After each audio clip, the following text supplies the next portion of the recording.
નમસ્તે બાળ મિત્રો, આજે આપણે ધોરણ 8 વિષય સંસ્કૃતમાં કાવ્ય જોઈશું, જેનું નામ છે એહી સુધીર.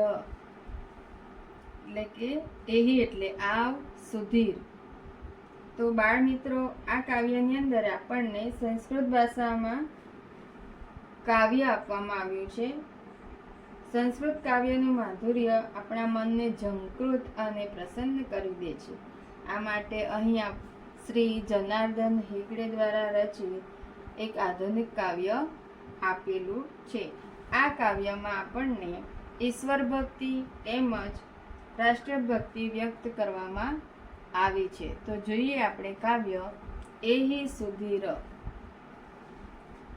એહી સુધીર એહી સુવિક્રમ ખેલનાંગણમ ગચ્છામ ધાવન કુર્દન ચલે ને હે ખીલે હે વજ્રકાયતામ વિંદમ.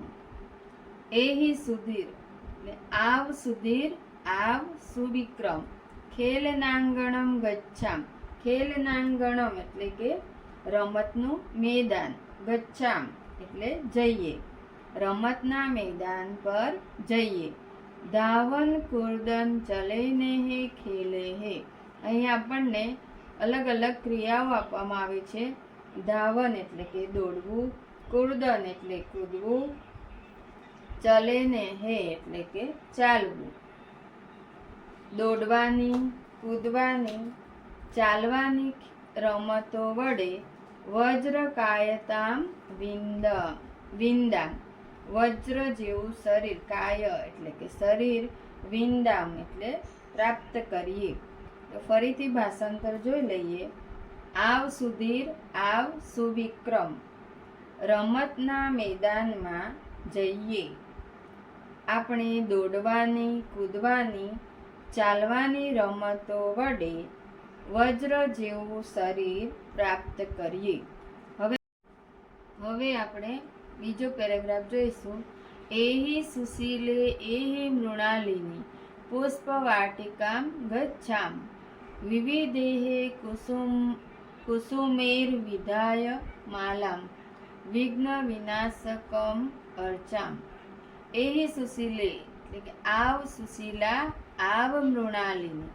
પુષ્પવાટિકામ ગચ્છામ. પુષ્પવાટિકામ એટલે કે બગીચામાં. ગચ્છામ જઈએ. આવ સુશીલા, આવ મૃણાલિની. બગીચામાં જઈએ. વિવિધેહે કુસુમેહે એટલે વિવિધ ફૂલો. વિધાય એટલે કે બનાવીને. માલા માળા બનાવીને. વિવિધ ફૂલોની માળા બનાવીને વિઘ્ન વિનાશકમ અર્ચામ.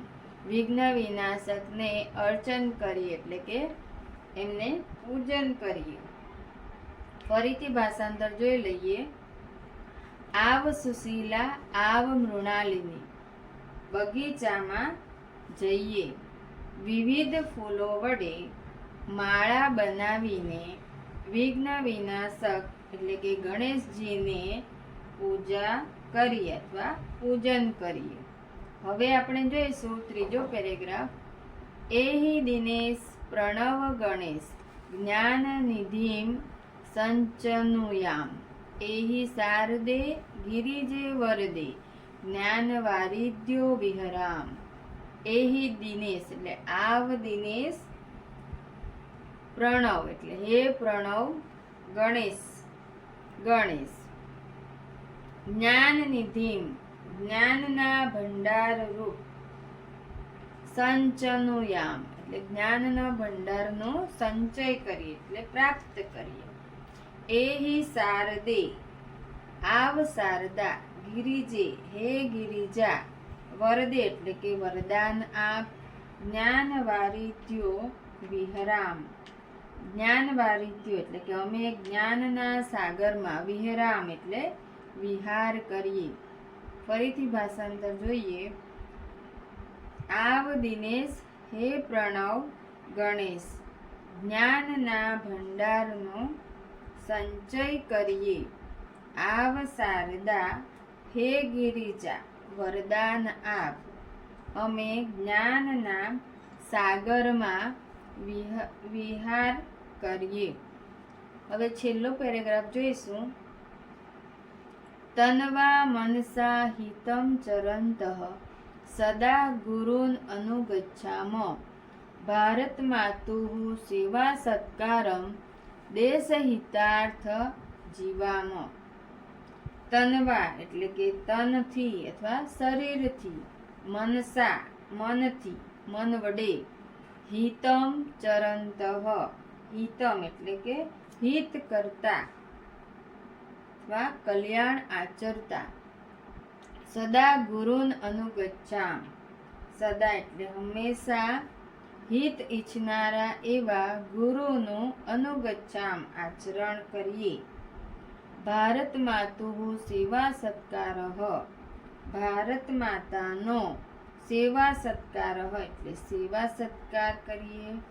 દેશ હિતાર્થ જીવામ અને આપણે દેશ હિતાર્થ એટલે દેશના હિતાર્થે અથવા દેશ કલ્યાણ માટે જીવામ જીવીએ. ફરીથી ભાષાંતર જોઈશું. તન અને મનથી હિત આચરતા હંમેશા ગુરુજનોને અનુસરીએ.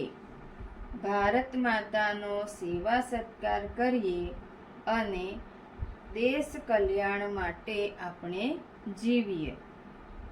તો બાળ મિત્રો, આશા રાખું છું કે આ કાવ્યની અંદર ભાષાંતર શબ્દસહ સરસ સમજણ પડી હશે. તો મારા આ વિડીયોને લાઈક, શેર અને સબસ્ક્રાઈબ કરવાનું ભૂલશો નહીં. આભાર.